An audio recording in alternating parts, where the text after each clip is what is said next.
सुरेश जी, एक बार फिर से आपका स्वागत करते हुए पहला सवाल मेरा आपसे यही रहेगा कि मेडिकल के क्षेत्र में हमेशा ये चर्चा रही है कि क्या जितनी आबादी है क्या उतने डॉक्टर्स हैं या फिर नहीं। इसको लेकर के सरकार की तरफ से पहल की गई, सीट्स को बढ़ाया गया मेडिकल की, उम्मीदें क्या इसको लेकर के जगी हैं?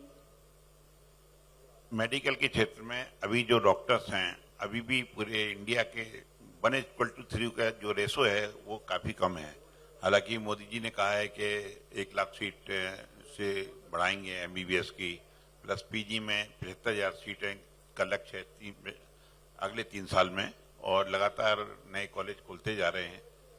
तो ये लक्ष्य है मोदी जी का, और इस लक्ष्य को पूरा करने में लगता है 2-3 साल तो पूरे में हो जाएंगे, लेकिन लक्ष्य पूरा हो जाएगा। जी, एक और सवाल, क्योंकि आपके कॉलेज में सुपर स्पेशलिटी में कई नए कोर्स की शुरुआत भी हुई है।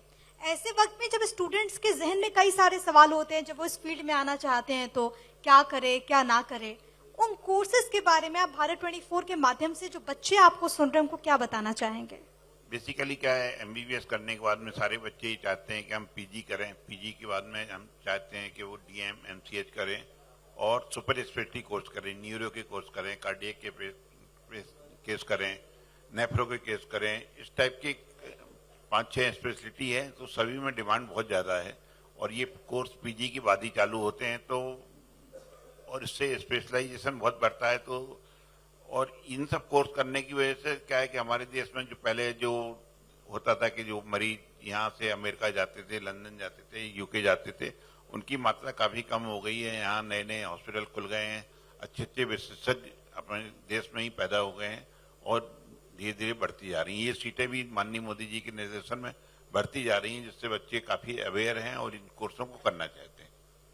प्रदेश में गेम चेंजिंग के तौर पर होम्योपैथी और आयुर्वेदिक कॉलेज भी आप शुरू करने जा रहे हैं। कितना इम्पैक्टफुल आप इसे मानते हैं? क्योंकि होम्योपैथी को लेकर के एक धारणा लोगों की ये है और लोगों का विश्वास है कि जब कुछ नहीं काम करेगा होम्योपैथी में वो जा सकता है। हालांकि बहुत लेट होता है, बट फिर भी लोगों में एक विश्वास है। देखिए, हमने अभी हमारे इंडेक्स मेडिकल कॉलेज में इंडेक्स होम्योपैथी कॉलेज चालू किया है और प्लस आयुर्वेदिक कॉलेज चालू किया है, और अमलतास मेडिकल कॉलेज में भी होम्योपैथिक और आयुर्वेदिक कॉलेज दोनों चालू कर दिए हैं और उनका ट्रीटमेंट भी बराबर है। अब ये धारणा खत्म हो गई है कि होम्योपैथिक का और आयुर्वेदिक का ट्रीटमेंट के स्लो होता है। अब आजकल एलोपैथी की तरह ही इसका ट्रीटमेंट होता है और 3 दिन में इसका असर बराबर हो जाता है, और ये एक बहुत कारगर दवा है।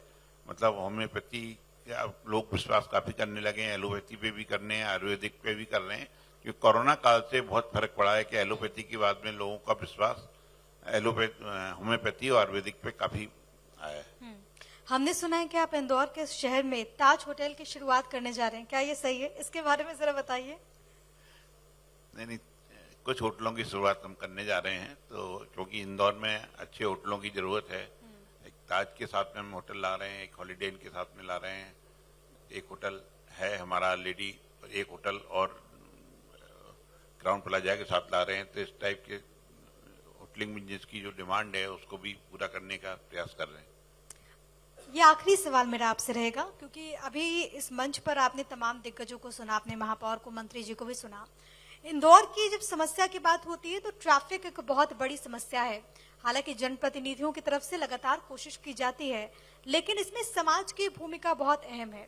और दूसरा, पौधारोपण को लेकर के जो शुरुआत, जो पहल की गई है केंद्र से लेकर प्रदेश सरकार की तरफ से, इसके बारे में आप समाज की क्या भूमिका मानते हैं और हमारे मंच से आप लोगों को क्या संदेश देना चाहेंगे? देखिए, पौधारोपण में तो 51,000 पौधे एक दिन में लगाए हैं, और ये माननीय कैलाश विजयवर्गीय जी की पहल पे माननीय महापौर जी के निर्देशन में हम लोगों ने, सभी संस्थाओं ने बहुत काम किया है। एक एक पौधे लगाए, 21,000 पौधे तो हमारे कॉलेज की तरफ से लगाए थे। सारे स्टूडेंट, पेरेंट्स, बच्चे, टीचर, सभी कर्मचारियों ने लगाए हैं।